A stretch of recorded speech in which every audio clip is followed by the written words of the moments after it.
রে প্যারি কবে আসবি তুই বাড়ি থাকা? হ্যাঁ, ওই মিষ্টাজি খালি আলু ভাত খাওয়াইছে বে।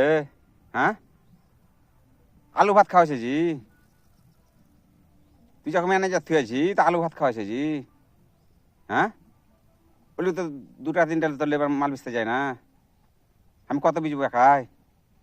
হ্যাঁ, ও কামাই করছে, ঘুরে আনছে। ওকে বল, মাছ আনছে তো 1 পিস দিচ্ছে, 2 পিস করে দেয় না। ওকে বলি দে, ফোন কর বলি দে। না খেয়ে থাকবে কেউ, একবার ভাত খাবে সারাদিনে, ও আলু ভাত। তোর বদলাম করে দিব, ভাবিস না কি চাইছে তো ভাই। হ্যালো, দেখ ভাই আছি, আলু ভাত খাওয়াইস না, রোজ মাছ আনবি। আর ওই মালের লেগ গোস খাওয়া হয় না। ঠিক আছে। হ্যালো, ভিডিওটা ভালো লাগলে লাইক শেয়ার করিও।